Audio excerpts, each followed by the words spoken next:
CM Punk's opponent at All Out was in action tonight on Dynamite, SPD. And I want to hear your take. That's true. Let's talk about that match. I want to hear your take about it because, when I read, I'm the lead editor, I'm reading over Bonds' column. I saw him throw a delete here, and I was thinking to myself, man, I don't think that SPD is going to give this a delete. And the reason why is I know that you love the Wingmen. So I know that you love the Wingmen. You love everything they do. For those of you who want to hear Bonds' take on this matchup, you can check out the column. And I have a feeling it's going to be a little different than what you have to say, SPD. What do you think about this match? So I do love the Wingmen and what they're doing, and I think Cesar Bononi has really, the announcers are starting to put him over more and more as he deserves. This guy is a hoss, man, and I think he's a great addition.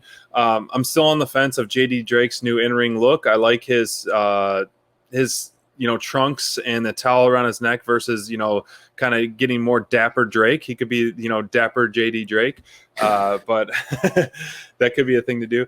But when we saw the Wingmen on Dynamite last month, when they were giving makeovers to Orange Cassidy and the Best Friends ringsides and those shenanigans, I thought that was the funniest thing I've seen in a while on Dynamite. I think they need to eat up more into that, and they were doing that a little bit. But I think like Nemeth did it maybe a little bit too much, but he was definitely the community part of it. But I can see where Bonds gave it a delete because there wasn't much wrestling involved in this match. It was a fairly quick match, and I wanted more shenanigans throughout it. Obviously, the crowd is so over. I liked the Eddie and Cesar kind of banter back and forth and like shoulder tackling each other and the chops and things like that to kick things off.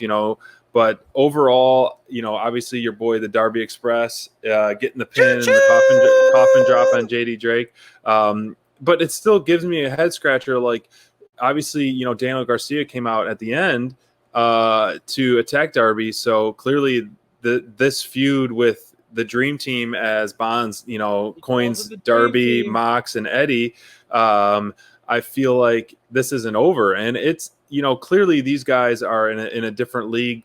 I see it that these three are in a different league than Garcia and 2.0, but it's good for the live events and good to put them over a nice heel team. It's funny you say that because you've become such a slappy for 2.0. I feel like you want to taste. Advocate. You want to taste.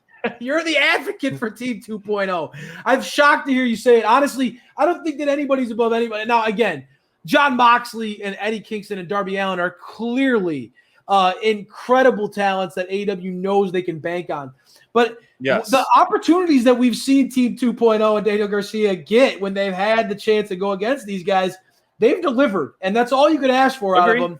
Agree, 100%. It's really funny, though, that you mentioned Ryan Nemeth's kind of antics and kind of how that they were a little much for you. That was one of the things that jumped out at me when I was reading Bonds' columns.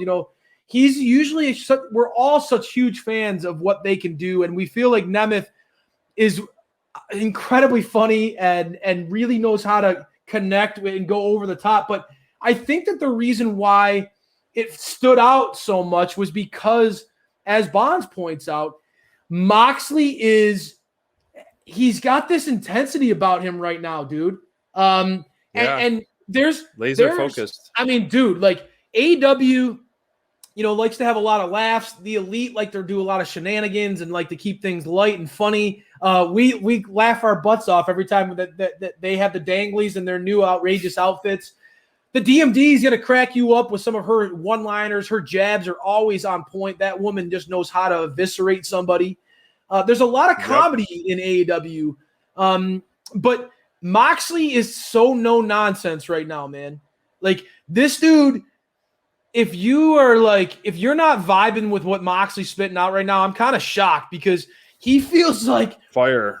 The biggest badass in wrestling right now. Like, he's giving you those Stone Cold Steve Austin vibes where you're just like, this guy is going to just absolutely rip your heart out and tell you that you're a piece of garbage, and then he's going to stomp a mud hole in your ass in the ring. It's just, he's got that mentality.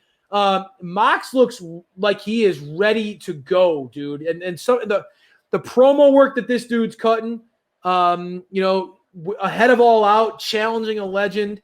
And the Dream Team clearly came out on top, thanks to Darby and one of the greatest finishers in wrestling, one of the coolest ones in wrestling right now, the coffin drop. SPD, can you give me a little choo-choo? Choo-choo. Oh, that's a baby choo-choo. The Darby Express is much larger. I'm gonna order you some face paint. We're gonna paint your face like we said at All Out, and then we need to see if you can find a train whistle if those are allowed inside. A train whistle. That's a good point. I do need to find add one. it to our shopping list. We have a lot of stuff. Everybody on the Darby Express, baby. Okay.